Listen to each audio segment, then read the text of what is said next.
Hi everyone, my name is Bryan McLaughlin. I'm a mental performance consultant at Mindful Mental Performance, and today we're going to talk about imagery.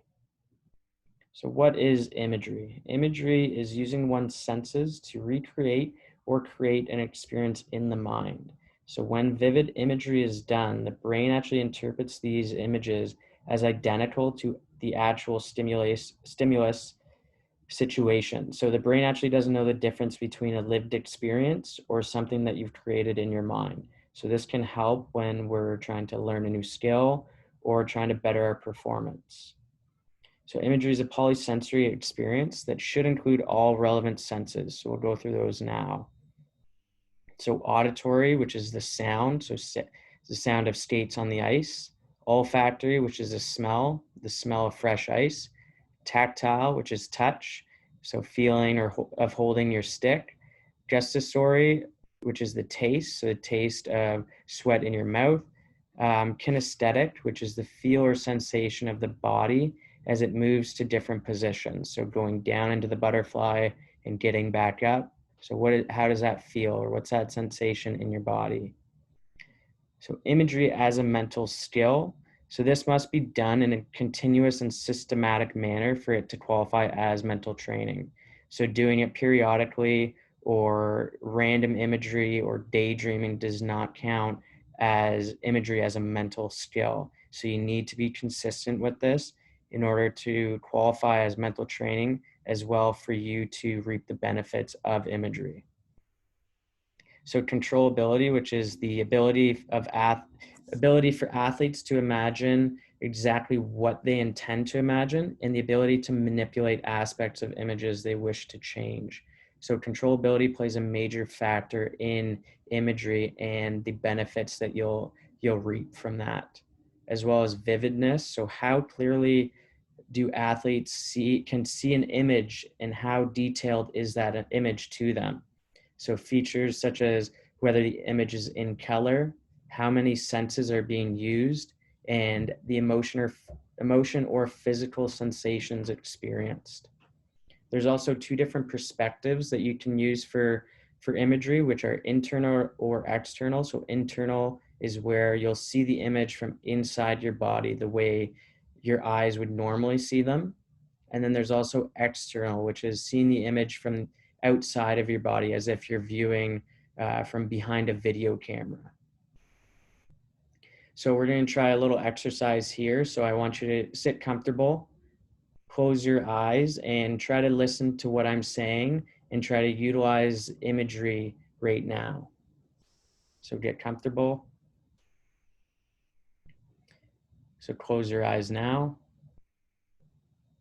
So choose a piece of equipment of your choice. So this can be your pads or your stick. Try to focus on the object. Try to imagine the fine details of that object. Place it in your hands. Turn it over in your hands and examine every little part of that object. Feel the outline and the texture. Now imagine yourself performing with this piece of equipment. Try to focus how you use this object in your game. Try to see it from behind your own eyes. Now open your eyes. So how was that experience for you? Was it easy to imagine that, or was it hard? So with that exercise, we're working on the vividness of our imagery. So the imagery model that we'll utilize for imagery is called the PETTLEP model. So P stands for physical, so trying to include physiological responses. This will help with our imagery and the vividness of that.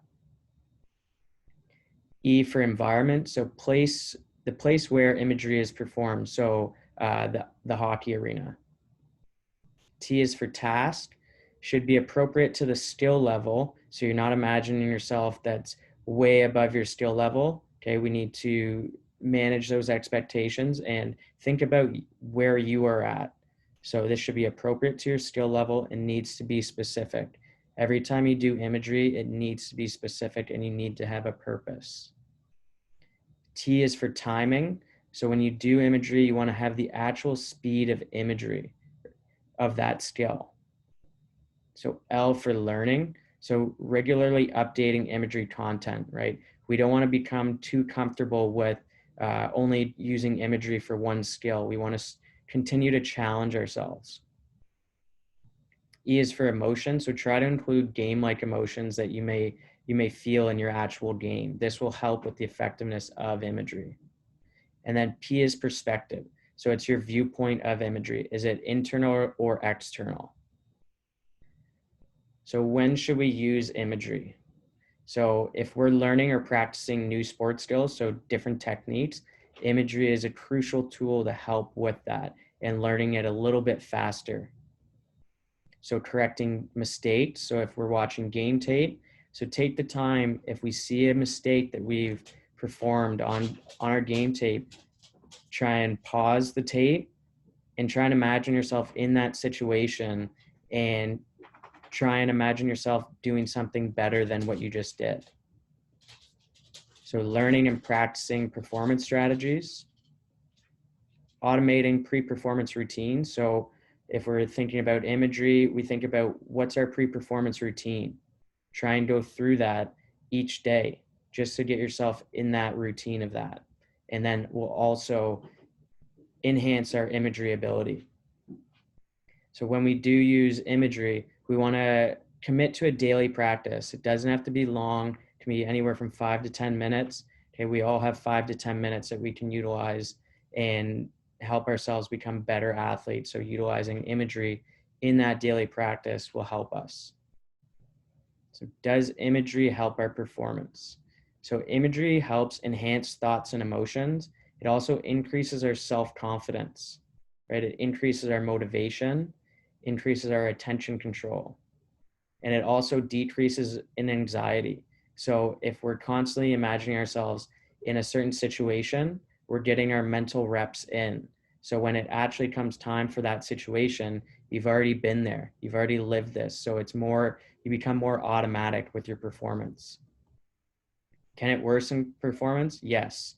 So if you're only imagining your mistakes or the wrong images at the wrong times, okay, this can definitely worsen your performance, okay? Imagery can help correct mistakes, but we want to focus on our best self. We don't want to keep focusing on, what we did in the past and the mistake we made, okay? We want to start to improve our performance. So some strategies to enhance our imagery. So athletes should practice imagery in many different places and positions. Don't just use it in one situation. Okay, we want to start to use it in multiple different areas of our game. The timing and imagery should be the exact same as the physical execution of the skill. So remember to imagine vivid mental, physiological, and behavioral responses to situations. This will help with the effectiveness of our imagery.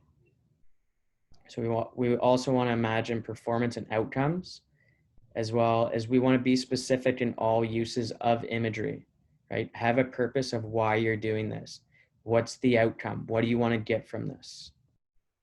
So some guidelines for effective imagery. Continual and systematic fashion. So a daily practice with a purpose, right? Why are you doing this? What's your why? We want to utilize as many senses as you can. When you're first starting out with imagery, you might only get maybe 1 or 2 senses. That's okay. It's a new tool.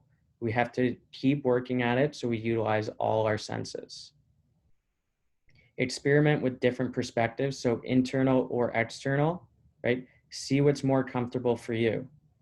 There is research stating that an internal perspective will help more with our performance because we're seeing it from our own eyes rather than from, say, a video camera or from the stands. Another one is consistent effort, right?